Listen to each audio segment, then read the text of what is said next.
Yeah, We Know podcast fans, reach out to us at Yeah We Know Pod or yeahweknowpod@gmail.com. But now, welcome to the Yeah We Know podcast. You're in the ring with Jimmy and Rod. Rod, what are you hot about today?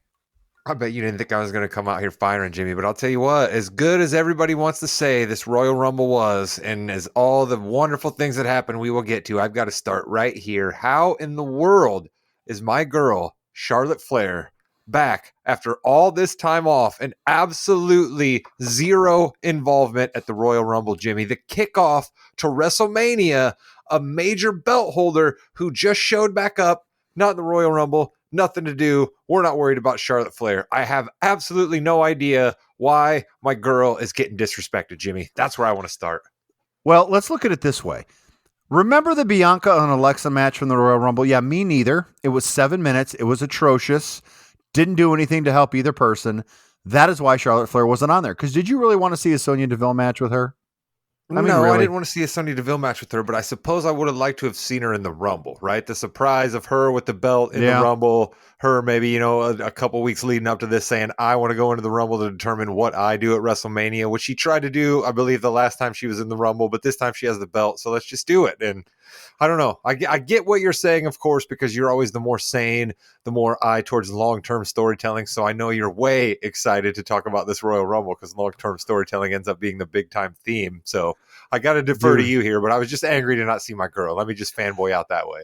Well, maybe you bring her and Bianca out for the Women's Rumble and have them sit in the commentators table just to see what's going on. But that would have been it. That would have been it. And honestly, I think the show was long enough. I really think it was long enough. Right? How are you? Because you are more of a music fan, I think it's safe to say, than I am.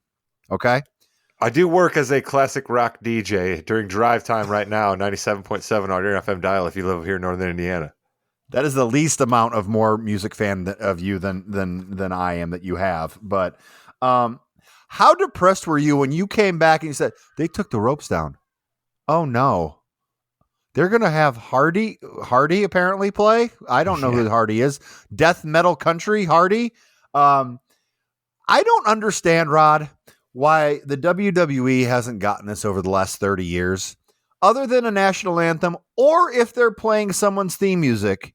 WWE fans do not care who it is. You could have put out anybody in that spot, and they would have just no one would have cared. Yeah, it was definitely a rough spot for our guy Hardy. He got to do the intro leading into the Royal Rumble, right? And he was the theme music for weeks leading up to. That should have been probably pretty good. We certainly did not need a video package to set the stage up, the performance of the song in the middle of the ring, a video package to take the stage down, and then into our main event, right? Wasn't it right before the main event?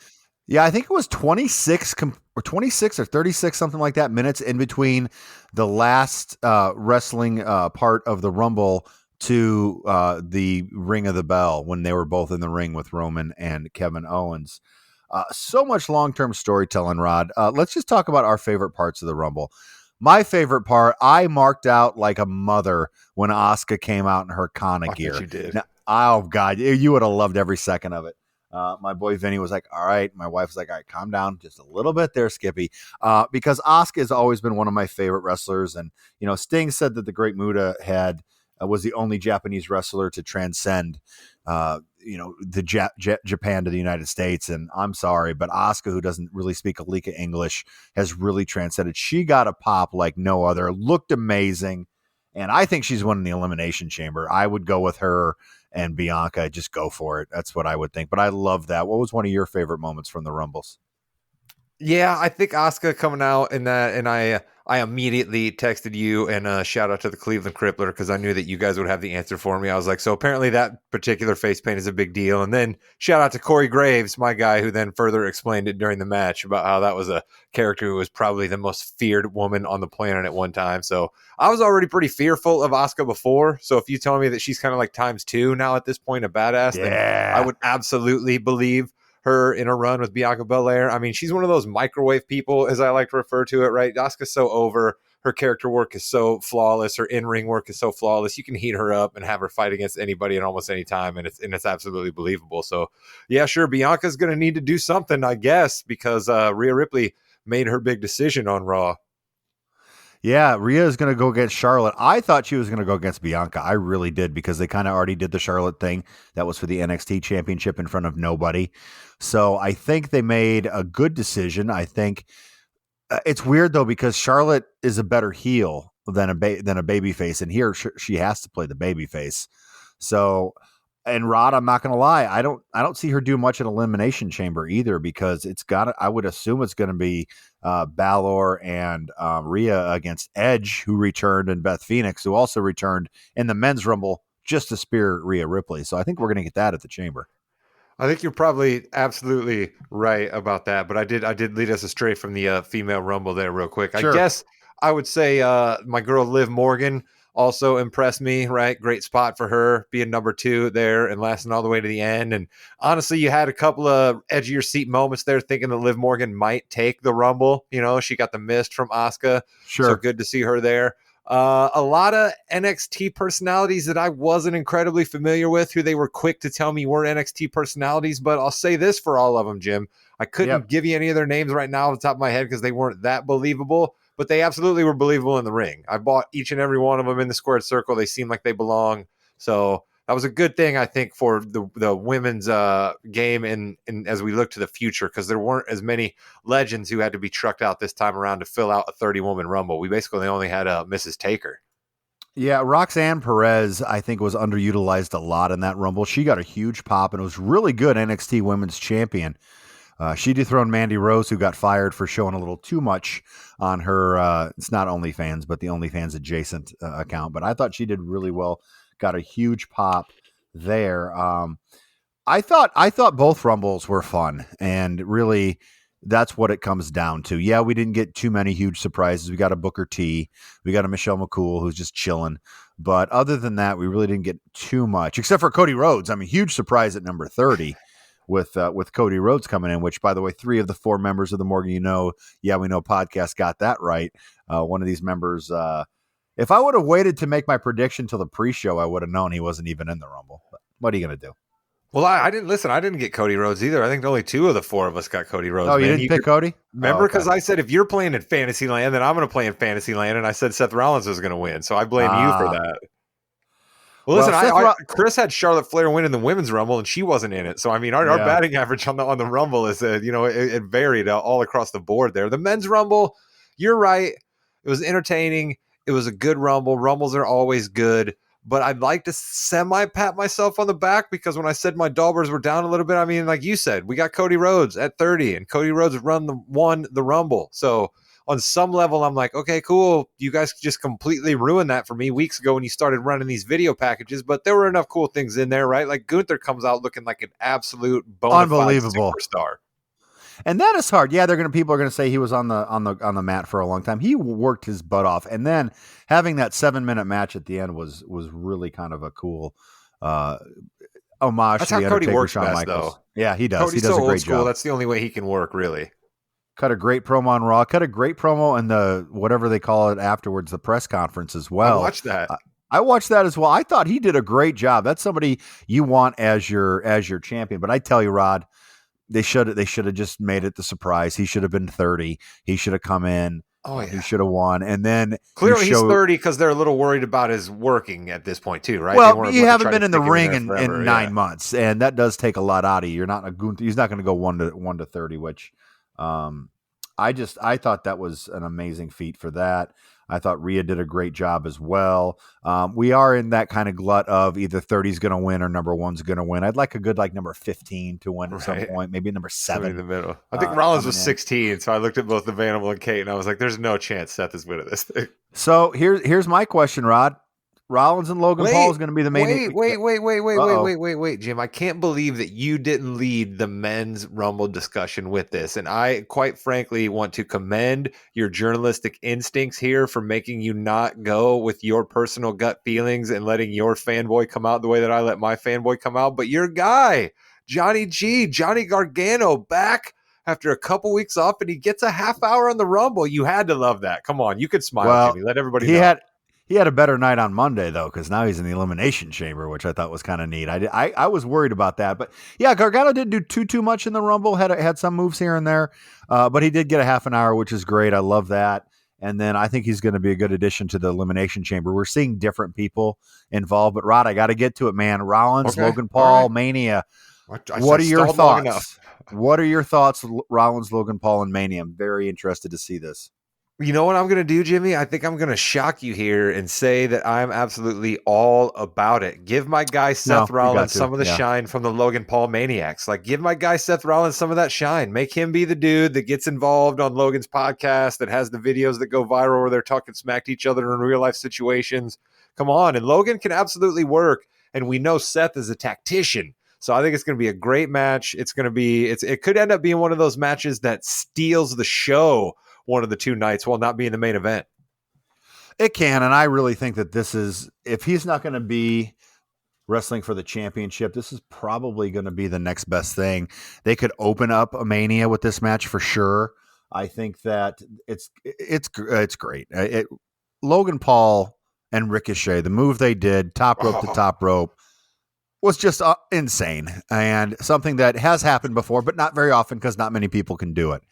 And I just think that he and Rollins are going to put on a show. Rollins is going to have the dumbest outfit ever, and it's going to be fantastic. So how dare you take a shot at my guy's fashion sense? How dare you? Yeah. But no, he will. He'll be flamboyant. Logan will come out in some sort of flamboyant jacket because that's been his thing, and it'll be a big deal. And like you said, if my guy's not going to be fighting for the belt, and we can get him out of this U.S. Title championship nonsense, because if your guy Gargano's in this, let's see some other guys like that. I get why Seth needs to be in there because we got to have a couple of names, but let's have somebody like Gargano, or maybe Gargano's boy. Let's put him in the Elimination Chamber match. What's his name? I just lost it. Loomis. Put Dexter Loomis in there. That'd be crazy. Have him locked up. That'd be a visual. His eyes just in that cell there. Another visual that we need to talk about. People hated this. I thought it was fine. The ending was bad. We got our what's that, Rod? Is that Pitch Black? Is that Mountain Dew Pitch Black? Are you speaking about this particular beverage right here, which sponsored a match that we had low expectations for? And we'll get to the end, but Jimmy, I was kind of pleasantly surprised with this. This was like, okay, I sort of understand Bray Wyatt at this point, I think. Maybe. That's not good for you. So how was Pitch Black, first of all, before we get into this? In your Fight Owens Fight shirt, by the way. Love it. I know. I had it, giving our guy a little bit of love after his rough night. It's very good. You would think that there's going to be licorice involved here when you see the Pitch Black, the dark, and it's more of a dark berry, kind of like a dark citrus, a little raspberry happening. It's good. If you're a Mountain Dew person, get the Pitch Black. And if you are Mountain Dew, look at what I just did for you there with your wonderful beverage. Get at us here at the Morganino Podcast. Yeah, if you want to see me drink some Mountain Dew Pitch Black, sponsor us, Mountain Dew, and I will drink it. I will drink so much of that it's not even funny. But listen, I thought the match was was fine for what it was. About a 15, actually it was about a 10-minute match, I think. But that Uncle Howdy thing at the end. By the way, Pat McAfee was pretty funny on some of this stuff because he had no idea who Uncle Howdy was. He even said in his show, listen, I couldn't keep up with everything. He's like, who is this guy? He jumped and missed LA Knight by a good 6 or 7 feet. It was ridiculous. Oh, he missed him completely. Oh, of course he did. And then you had Bray Wyatt having another new mask on. I did like the scales painted on his face for the Pitch Black. I thought that was kind of cool. It was fine. It was something different. Let's move on and let's see what happens. But here's next. The thing, Jim. I think that we should point this out because you talk about this from time to time, right? If you're a 10 or an 11 or 12-year-old kid, you probably thought that match was cool as shit, right? And you probably were all excited about running out and getting yourself a black light, and you were probably all amped up. And you certainly were like, Mom, get me some Mountain Dew Pitch Black. So, I mean, it was a rousing success, and the WWE, frankly, proved that, hey, bring us more corporate-sponsored matches, and we can pull it off. And you and I could talk about how that's dirty and that's corporate shill and all the above, but money makes the world go round, and the WWE proved that they could pull off a corporate-branded sponsored match and not have it be terrible. Like you and I, quite frankly, thought it was going to be. Yeah, well, they did a good corporate tie-in with Street Fighter 6, I think. Yeah, Street Fighter 6 was Zelina Vega coming out. She's a big gamer, big Twitch streamer, so that was kind of neat having her dressed as that. But overall, I needed Twitter the next day to explain that to me, right? That wasn't something that was clear right at that moment. Thought the show was really good, and then we had the Hardy segment, the song, whatever. The main event. Long-term storytelling.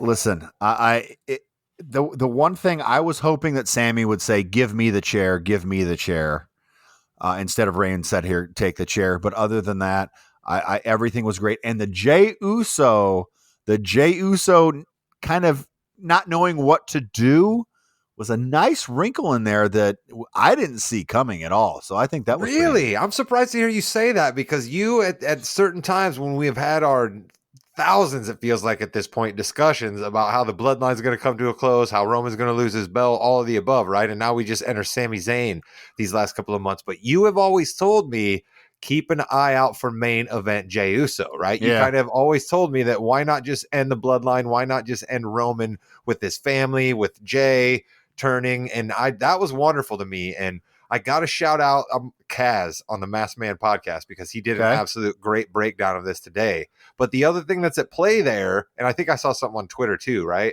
is completely when Roman basically started this reign, right? He's choking out Jimmy Uso almost to death, it seems, to basically Yeah. make Jay Yeah. give up and give in to him, right? So Jay sees somebody else suffering under the finger of Roman Reigns, and he is bummed out about that, but he also is completely floored because he saw someone do to Roman what he couldn't do to Roman, right? Like that's just deep, deep storytelling right there on top of all the other ones that were plain as day to someone who doesn't quite have that deep of knowledge. That's what was so triumphant about it to me, is that there were so many levels and it's just how deep you wanted to get into it, you could find them. So let's pretend you're Kevin Owens. Hey, Kevin, got a great idea for this main event match. Listen to me. You're going to get the living hell kicked out of you the entire time. Okay. How'd they pull that stair spot off, Jim? How'd they pull that stair spot off? It hit him. It was real. It hit him in the head, in the corner, and it really hurt a lot. So I think that's how they pulled it off. And then the second time they did it, it didn't hit as much, but still probably hurt like hell. I think those stair spots are really scary because anything can happen on that. Those are 250 pounds each. That's a throwback. That's a throwback to a joke that I think Gorilla. Anyway, one of the I think that's Jesse the Body or ago. Gorilla days for sure. It's like 200 years ago. And Dean Malenko picks it up with like one finger. But no, that hurt. And then, hey, we're going to handcuff you to the ring for a good 25, 30 minutes. But that's a cool little storytelling wrinkle there, though, too, because who has the handcuffs, Jimmy? Who has the handcuffs? None other than Extreme Championship Wrestling himself, Paul Heyman. Of course. And so now we're going to get Sami Zayn is posted on Twitter and on Instagram. The picture, all his pictures with the bloodline in the trash. Out for recycling. I really need to see that because one of those was autographed, by the way, by all 5 members or 6 members. I think Heyman actually also autographed it too. So that would have been kind of a cool little piece of memorabilia. You might hang on to that one, Sammy. Jeez, are you not a collector at all? What are you talking about? Yeah, come on. You love wrestling. You've been in there for a while, but listen, it's tough because the people loved Cody Rhodes and they loved him yesterday. I thought it was great what they did on Monday Night Raw where they had him come out, do the big babyface promo. I'm going after Reigns. It's the legacy. There's more than one royal family, including Roman's family, which I thought was great as well. This is so hot, and they're going to go at it at Elimination Chamber. And Are they, though? Are they? I think they have to. They have to. You don't think they're going to deke us? You don't think they're going to deke us and just immediately start putting all this heat into the tag team match that we all keep hearing is going to be the WrestleMania spot? I mean, here's the thing. If they do anything, they're going to do one of two things in Montreal. They're either going to do a singles match between Reigns and Zayn or they got to go 4 though with Solo. Well, I mean, they could go Zayn, Jey Uso and Owens against Jimmy. That's why SmackDown's going to be huge, right? That's why SmackDown's going to be huge. We decided that we should actually sort of announce this here. I love that we're doing an announcement 18 minutes into the podcast, but we think that we're probably going to start coming at people more in the middle of the week, right? More ahead of SmackDown after Raw, because we think that it just is going to give us a better spot to have the podcast not immediately get old the minute that it comes out, right? If we release Monday morning and then Raw comes out, we're immediately behind that. So we're going to find more of a sweet spot in the middle there.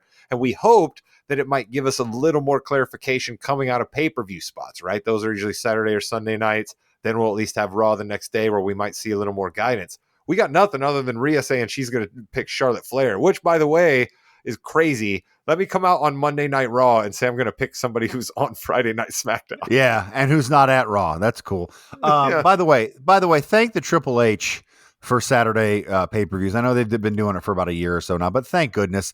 Can you imagine? That ended really late. Oh, Oh, goodness. That would have it's been after horrible. midnight. It was after midnight on Saturday, so it was already Sunday morning when it ended. So yeah, you can imagine it'd be early Monday morning. I'd have been going crazy because that, like the story we're talking about right now, people have wanted this payoff, and then they would have been getting it after midnight on a night they had to go to work the next day. So that would have stunk. But here, So, go ahead. no, I was going to try to bring us back. You bring us back. Oh, I'll bring us back. How excited were you on Monday Night Raw for the return of what's that guy's name? Oh yeah, this was exciting. What's his? What is You're it? talking about the guy who used to come to the ring with Shinsuke Nakamura, Yeah, right? yeah. You're talking What's about his that name? guy? Yeah, that guy. The guy who hurt his knee at WrestleMania last year. And we haven't seen him since then. That's the guy you're talking about. Yeah. What's his name? His name is Rick Biggs. Oh, I was excited to see him. I don't know. It looks like maybe we have a bit of a tweak to the Rick Boogs character where Yeah. he's going to be doing a lot of kind of like is that the Rockers? Is that like a Marty Jannetty kind of thing going on there, Jimmy? More of an Ultimate Warrior rocker yeah. type thing. Yeah. Ultimate Warrior we'll meets see. Freddie Mercury still. We're still doing that thing. Listen, something like that. Who the heck knows, right? With the mustache, at least, I guess. I mean, but there's other people who have mustaches, not Freddie Mercury. I don't know why I associate Freddie Mercury with just that mustache, but that's just a look into my head there. Well, you're, again, a huge music fan. So Raw sets up a lot for Elimination Chamber. It's the Speaking of that, that's what I was going to say Yeah. about SmackDown, Jimmy, is that we Yeah. maybe we're going to have our first clue as to what Jey Uso is going to do, right? Yes, Is this going to be an correct. Yeah. immediate, I'm back in the bloodline, you know, I just had to walk away that night. Is he going to, I'm now going to be a warrior trying to chop this thing down? Or are we just not going to see him, right? Is he just going to be like Kane on Kung Fu, walking the earth by himself? You know, like, I don't know where they're going to check Jey Uso, but hopefully we get a bit of a clue to that on Friday night. That's all I was going to try to bring us. Because look, think of it this way. So if Jey Uso comes out and he's angry at Sami Zayn, they need to have a match, right? It would make sense to have it at a pay-per-view because that's going to be a pretty big match, but they can't. They cannot do that match at the pay-per-view. They've got to get to Sami and Roman before they get to Roman and Cody because Cody's going to beat Roman for the championship. He's got to. You would think. He probably does. But here's the thing. I don't know that Roman and Sammy actually have to fight. I don't know, because you could convince me that so much of this story has been about Jimmy and Jay and Sammy more than it's ever been about Roman, right? Sammy doesn't want to be the undisputed champion. I don't think he doesn't want to be the tribal chief, right? He just wanted to be down with some people, and I don't know. You could convince me that I don't have to see Sammy and Roman fight. I really don't. Because this guy, Sami Zayn, we all love him. He's got a whole bunch of heat, but he's only been the Intercontinental Champion like twice. You know what I mean? Like, this isn't a guy that gets to fight Roman Reigns on this kind of a level. He just doesn't.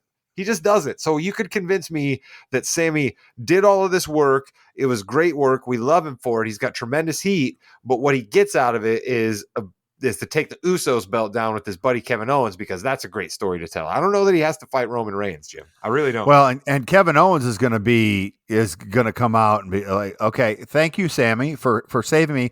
Why didn't you do that the first 50 times I was getting kicked in the face? Yeah. What the there hell? There were a lot of super kicks too. Thank goodness you didn't let me mention that, because I could have talked for hours, but just a lot of super kicks. Kevin took a lot of super kicks.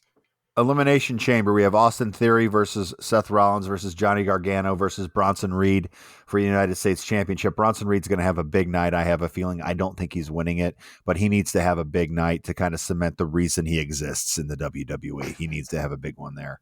The reason he exists is you can see it when he's on screen. That's the reason he exists. Big people are always going to have a shot. He's a big boy.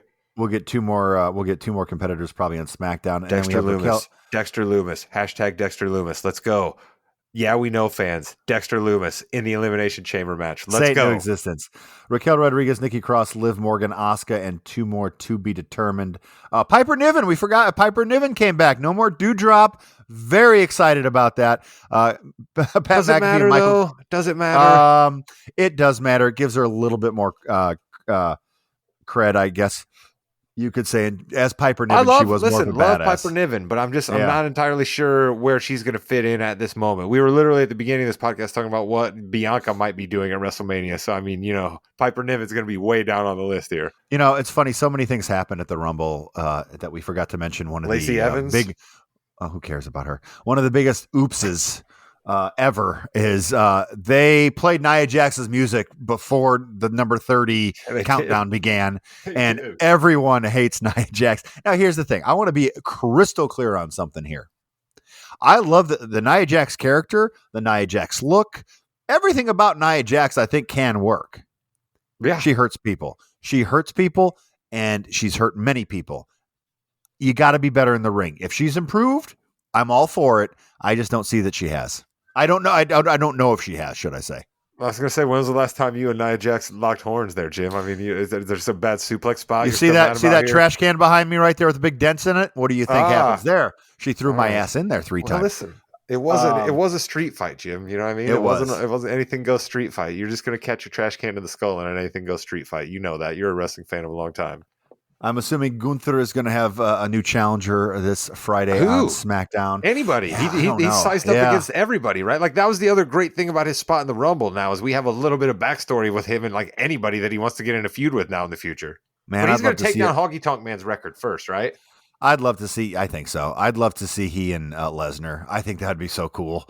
Just two big people beatable Lesnar going after each other. Yeah. The new phase of Brock Lesnar's career, beatable Lesnar, which is it's fine. It's okay. Yeah. Brock Lesnar can be beatable and he can still be an absolute beast and he can still be an attraction and he can still be a pop and he can lose every now and again. There's nothing wrong with that. Because I think he is scheduled for Elimination Chamber too. So I think he and Lashley are going to do that at the Chamber. And then we already talked about Beth Phoenix and Edge probably going against the Rhea Ripley and either Mrs. Morganino's favorite. Mrs. Morganino's favorite because she was disgusted, of course, with Rhea Ripley winning the Rumble. But then every time that Beth Phoenix has showed up on Raw last night and during the Rumble and just flattened Rhea Ripley, the Mrs. Morganino just squeals in excitement. She's excited when the Glamazon parks Rhea Ripley because the Mrs. Morganino hates Rhea Ripley. It is fiery, the hate she has for Rhea Ripley. Your love, her hate. Can't get any better than that. So that's going to do it for the Elimination Chamber card that we know so far. Obviously, Mania, we just have the 2 matches. I think Cody Rhodes, Roman Reigns, they did a great job of having people hate Roman Reigns because he was getting a lot of cheers, Rob. He got F.U. Roman, and you heard it in San Antonio. That is so difficult to get that chant that audible in a dome like that because it just goes to the top and it's such a big space. So kudos to them. That's great. A little negative on the side of the. Wait a minute. Are you not going to give me a semi pat on the back here? Did I not drop a quick little nugget of saying we have to be on the watch for Roman Reigns doing completely dastardly things on the way here to Mania? And here we were. He did. And I think it's just going to get worse. Sami Zayn's not going to have a good Friday night, I don't think. No, he's definitely not. But here, okay, you said the name Cody Rhodes, Jimmy. I'm with you, right? We're the all roads on to WrestleMania. Boom. We're all on the Cody Rhodes Express right now, right? It's a great story. How long though? How long, right? So that's why I'm with you. I think you're absolutely right. I think at this point the WWE has painted themselves into a corner that Cody Rhodes almost has to win the belt at WrestleMania. Yes. And that's crazy to me that we got here somehow, right? Like Cody got the big pop for coming back. He looked like things were going to go well. Injury completely side cut all of it. He's back, gets a complete favorable spot in the Rumble, and now he's going to beat Roman for the belt a couple of weeks later. It's just like, it's nuts to see how we might have finally gotten to the end of Roman, and it's Cody Rhodes. But they've built it up right, and they've done it right. And him getting hurt kind of helped that out a little bit, honestly, because it would have been before this when they wrestled. Now Cody Rhodes, I could see what you're saying there, right? If he's wrestling during all of those months, there's times for him to ride the roller coaster with the fans up and down. He probably doesn't quite have the heat that he has right now. You're probably right. And it's going to be huge. He had a good match on Monday. He and Balor, I'd watch that all the time. That would be great. Balor's so good. He is so good. And where are we at with the Judgment Day right now, though, Jimmy? How would you describe what the Judgment Day seems to be now versus what they were when they started? Yeah, how much time do we have exactly? Dominic is the comedy. Obviously, he's going to get killed.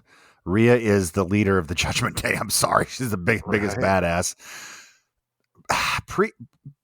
I don't know where Priest and Balor are because they're really good. I like them both. Here's my question. I think I have a good way of putting this, Jimmy, so we don't get ourselves in any trouble here, right? Are Damian Priest and Finn Balor auditioning to be in the Blood In, Blood Out remake that may or may not be on the works in Hollywood here, right? Like, I don't understand, right? Like, sure, we got the funny thing going on with Dominic, and he actually went to jail for 6 hours. But meanwhile, his two buddies, who are actually tough guy wrestlers who sort of have personas already, have kind of morphed into Benjamin Bratt circa, I think, was it like 1992, maybe, that he's in Blood In, Blood Out? Damian Priest's accent changed a lot on Raw. That's all I'm going to say. I don't know whatever. I don't know what's going on with that, but we'll see. We have a hard out. So let's talk a little bit about Balls and Brew. We are in the middle of the Super Bowl, hiatus here. We got 2 weeks of the Super Bowl, about 10 days left. Actually, we're going to have a fun 100th episode coming up this week, aren't we?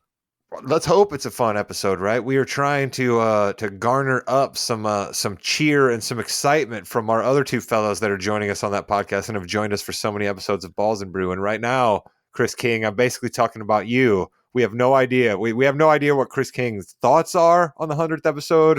We don't know that anyway. Yeah, that's true. We have no idea what games he would like to play. We have no idea what Chris King wants to do. So I guess basically tune in to the 100th episode of Balls and Brew for complete nonsense from Chris King, which I guess is not that different than anything they get on a normal episode of Balls and Brew, is it, Jim? And I did not pick the Cardinals or the Raiders to win their respective divisions. Just for the record, I did not do that. It is not recorded anywhere. I kind of did that, and it's recorded, and it was not very good. And we're going to talk a lot about basketball, obviously, in the fast break. We've got a huge Valentine's Day episode of The Morgan You Know coming up with some love songs. It's going to be, as always, content. Do you know, Rod, we put out more content than 94% of the people on Spotify's list for podcasts. Pretty cool, huh? Hey, we keep coming to the people because we enjoy this, right? At least I know I do, and I'm fairly certain that you do as well. And I think Chris and Mr. Williams do, and the Mrs. Morgan You Know, and Pete Osterman, who hasn't appeared on a podcast in quite a while, but is going to make his triumphant return on the Love Songs podcast. Our guy, Matt Record, he's coming back, of course, because we're talking music for that one. Jimmy, I know, is in the lab already, cutting up some song clips. That one should be good. And again, as I like to say, right, I get my old 70s smooth DJ voice on here. You do what you want to do with that playlist that we're going to put together around our Love Songs podcast that's coming out for you ahead of Valentine's Day here on the Morgan You Know Podcast Network. That's the end. We're good.